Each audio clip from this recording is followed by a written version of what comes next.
क्या आप जानते हैं कि इंडिया का ऐसा कौन सा स्कूल है जहां पर रोबोट्स पढ़ाते हैं? क्या आप जानते हैं कि समुद्री लुटेरे अपनी एक आंख पर पट्टी क्यों बांधते हैं? और क्या आप जानते हैं कि जिस आलू की बनी सब्जी आप खाते हैं वो इंडिया में कहां से आया? और यही नहीं, यह दुनिया में सबसे पहले किस देश में पाया गया?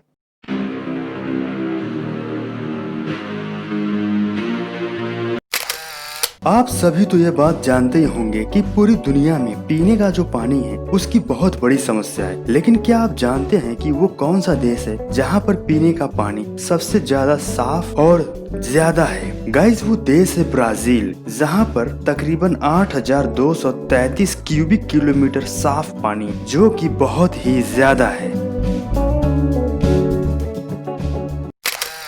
क्या आप जानते हैं कि जो नोट आप और हम सभी यूज करते हैं वो किससे बने होते हैं? आप शायद ये सोच रहे होंगे कि ये नोट कागज के बने होते होंगे, लेकिन ऐसा नहीं है। आपको जानकर आश्चर्य होगा कि जो नोट हम इस्तेमाल करते हैं वो कागज के नहीं बल्कि कपास के बने होते हैं। और ये नोट कपास के इसलिए बनाए जाते हैं क्योंकि कपास कागज से ज्यादा मजबूत होता है और वो जल्दी फटते नहीं हैं, और इसी वजह से नोट भीगने पर भी ज्यादा लंबे समय तक बचे रहते हैं।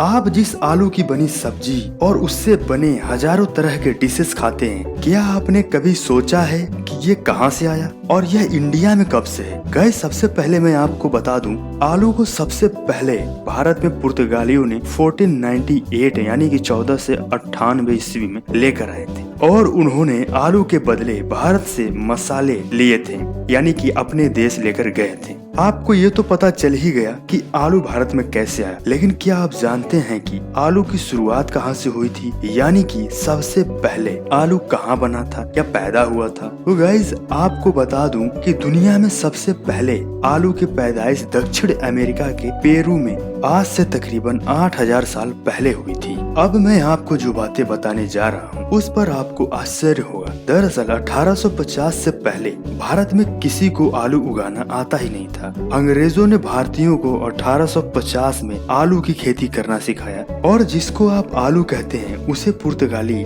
बटाटा कहते थे।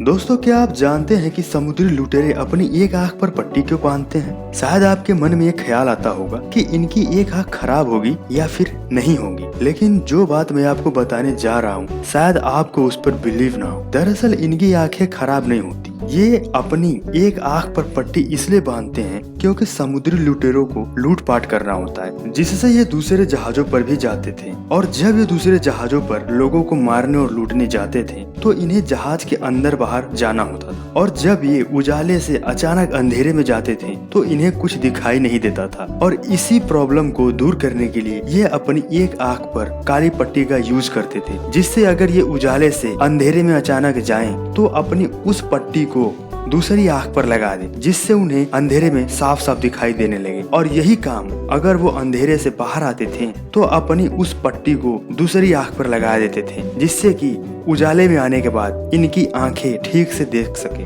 और गाइज, आपको तो पता ही होगा कि जब हम उजाले से अंधेरे में जाते हैं तो हमें कुछ दिखाई नहीं देता, और जब अंधेरे से रोशनी में आते हैं तो भी हमें जल्दी कुछ दिखाई नहीं देता। इसी प्रॉब्लम को दूर करने के लिए समुद्री लुटेरे काली पट्टी का इस्तेमाल करते थे। गाइस, क्या आप जानते हैं कि इंडिया का वो कौन सा स्कूल है जहां पर रोबोट्स पढ़ाते हैं? मैं जानता हूं शायद आपको इस बात पर बिलीव ना हो रहा होगा, लेकिन इंडिया में बेंगलुरु में इंडस इंटरनेशनल स्कूल में रोबोट्स पढ़ाते हैं। इस स्कूल में जो रोबोट्स पढ़ाते हैं उसे एक फीमेल रोबोट बनाया गया है, और इस रोबोट का नाम ईगल है, और इसकी कॉस्ट लगभग 8 लाख रुपए है। Good morning, students. Please settle down. I am Eagle, the world's first robot teacher. इस रोबोट को विग्रेश राव और उनकी टीम ने लगभग 2 साल में बनाया है। आप शायद ये सोच रहे होंगे कि इस रोबोट्स के आने पर टीचर्स को हटा दिया गया हो, लेकिन ऐसा नहीं है। रोबोट्स सिर्फ टीचर्स और बच्चों की हेल्प के लिए रखा गया है, और टीचर आज भी पहले की तरह ही पढ़ाते हैं। और सिर्फ यही नहीं, इस रोबोट में ऐसी प्रोग्रामिंग की गई है कि जो बातें हमें गूगल नहीं बता सकता वो बातें हमें ये रोबोट्स बता सकती है।